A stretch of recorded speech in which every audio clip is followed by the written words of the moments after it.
You know why Colorado lost that game? They could not stop the run, nor could they run the ball. Their running backs were atrocious when it came to rushing yards.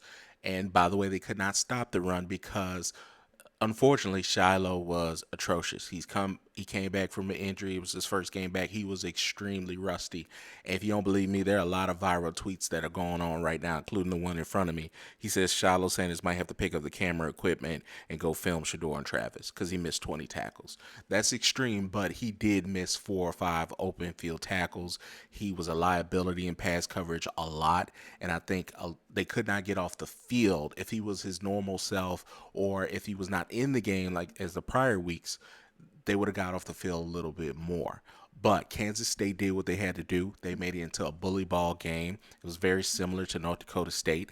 And a related note, Kansas State's head coach used to coach at North Dakota State. So that playing style was there. The difference was they had enough overall talent because they're a Big 12 team, the number 18 team in the country.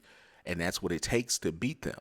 You have to understand that you have to play your game. They did not. They went back into their old playing methods, which is Shedeur go win the game for us. He threw for over 40 something times and really put the team on his back, almost won. He showed why he's going to be the first quarterback taken in the NFL draft in a few months.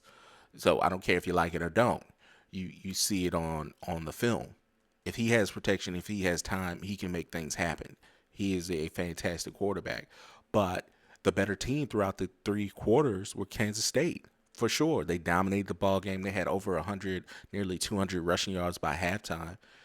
Those are killers. You will not win the football game if you get beat up on the run like that, and they were scoring touchdowns. To me, the best team doesn't always win, and if Colorado would have won the game, that's how it would have felt. The better team tonight was Kansas State. And sometimes, even though you're a better team, you got to finish. And what happened? Kansas State finished. They are a hard nosed team. They're a dirty team. I'm going to talk about that in a second, but they did what they did have to do to win the ball game. I think the main principle and concepts I'm trying to tell you is if they stop the run and then play their game where they were more balanced, where they could run and pass the ball, and Shedeur is also in the rushing game, I think this result would have been different. But they didn't. The defense showed up for Colorado. They just couldn't get off the field. And unfortunately, I think Shiloh cost them on quite a number of drives. Now, it's not just him, but you look at Travis Hunter being out, you look at him missing a lot of tackles, and you look at some penalties at the wrong time. It is what it is. Now, I want to talk about how many receivers went out and how Shedeur had to put the cape on. And with no Travis Hunter, no Jimmy Horn, Omarion Miller, who was playing out of his mind, got hurt. And he had to just put it together, put it all behind him. Him, Wester, and everyone else had to put the game on the line and ended up taking the lead. So I think it's really promising that he can do that. That's great. But you're not going to win against good overall teams doing that. You think about Nebraska, and Kansas State's not as talented as Nebraska. They're not. But you look at those kind of teams in the Big 10 and the Big 12, you're going to have to be balanced. You're not going to be able to just say, hey, you throw the ball and we win. It's not always going to work out that way, and it showed itself tonight. Now, Kansas State, for as good as they are, I believe they were dirty. There were quite a number of hip drop tackles that are barred in the NFL, and by the way, it's coming in college, so don't think it's not. So there were a number of hip drop tackles by a lot of different defensive players.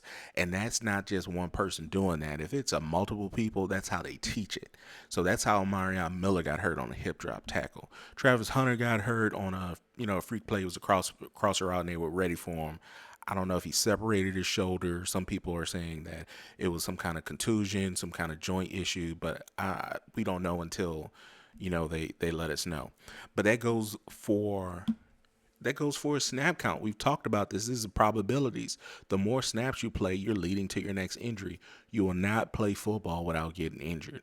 So if you play 100 snaps each game, you're going to get to your next injured play quicker. And that's what ended up happening. And it's unfortunate. I don't think he would have helped on the defensive end as much, but the offensive end for sure. For sure. I think well, let me take that back. At the end, I think in the last drive that Kansas State ended up winning, getting the lead back, they played man so much, and they felt that the Kansas State quarterback couldn't throw because he hadn't thrown that much. He had only 100 yards at the time of the fourth quarter, whatever it was. They felt like he could not beat their corners, and I don't necessarily subscribe to that because all he has to do is put the ball up, which is what happened. Guy makes a play, goes in the end zone, they back up, and then they win the ball game 31-28. I think the last play for the Buffaloes, the 4th and 5, I absolutely hate fade routes on any fourth down play. So I wish they wouldn't have ran that. But, at that point in the game, you should have won on defense. And that's the case. I mean, I'm not blaming them for a scheme of playing man because that's what they do. But I would rather my best corner be in the game to run that scheme because at least we know, or you could be prepared to know that the ball's probably coming your way. You don't know where the ball's coming if Travis Hunter's not on the field. You just know they're not going to throw Travis's way when the game's on the line. So with that being said, I think they erred. I would have played more of a preventative cover 2 in that situation. They were playing to win. I don't blame them, but that's what I would have done. That's my only knock at the end. It's not a time management issue. It's not a coaching issue. I just wish they would have called a different scheme on the last play. With that being said, the Buffaloes are 4-2. It is what it is. They move on later on into more Big 12 play. I know they have Arizona coming up and some other teams.